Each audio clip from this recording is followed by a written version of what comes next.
ದಿನೇ ದಿನೇ ಮಾನವ ಸಂಬಂಧಗಳು ಬೆಲೆ ಕಳೆದುಕೊಳ್ಳುತ್ತಿವೆ ಎನ್ನುವ ಇಂದಿನ ಕಾಲದಲ್ಲಿ ತಾಯಂದಿರ ದಿನಾಚರಣೆಯಂದು ತಾವು ಬರೆದ ಮೊದಲ ಪುಸ್ತಕವನ್ನು ತಮ್ಮ ತಾಯಿ ಮತ್ತು ಹಿರಿಯ ಬಂಧುಗಳಿಂದ ಬಿಡುಗಡೆಗೊಳಿಸಿ ಇಲ್ಲೊಬ್ಬರು ವೈಶಿಷ್ಟ್ಯ ಮೆರೆದಿದ್ದಾರೆ. ತುಮಕೂರು ಜಿಲ್ಲೆಯ ತಿಪಟೂರು ಪಟ್ಟಣದ ಶಾರದಾ ನಗರದಲ್ಲಿ ವಾಸವಾಗಿರುವ ಸುನಿಲ್ ಎಂಬುವವರು ಇಂಜಿನಿಯರಿಂಗ್ ವಿದ್ಯಾಭ್ಯಾಸ ಮಾಡಿ ಗ್ರಾಮೀಣಾಭಿವೃದ್ಧಿ ಇಲಾಖೆಯಲ್ಲಿ ಅಧಿಕಾರಿಯಾಗಿದ್ದು, ತಮ್ಮ ಮೊದಲ ಕಾದಂಬರಿ ಎಲ್ಲಿ ಜಾರಿತು ಮನವು ಎಂಬ ಪುಸ್ತಕವನ್ನು ಇದೇ ಭಾನುವಾರ ತಮ್ಮ ಮನೆಯಲ್ಲಿ ನಡೆದ ಸರಳ ಸಮಾರಂಭದಲ್ಲಿ ತಮ್ಮ ತಾಯಿ ಕಮಲಮ್ಮ ಇವರಿಂದ ಬಿಡುಗಡೆಗೊಳಿಸಿದರು. ವರದಿ ಆನಂದ ತಿಪಟೂರು.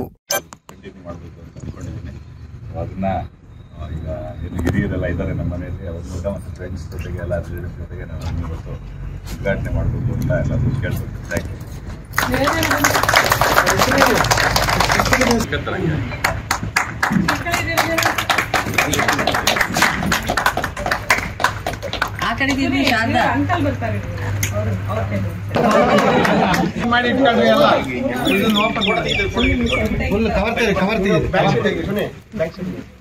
ವಿಡಿಯೋ ಮಾಡಿ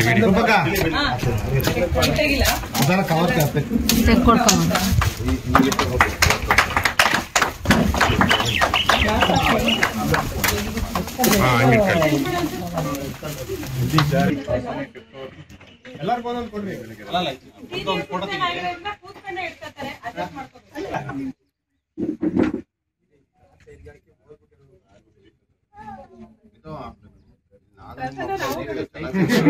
ಇದೇ ಮೀಡಿಯಾದವ್ರ ಅನ್ಕಡೆ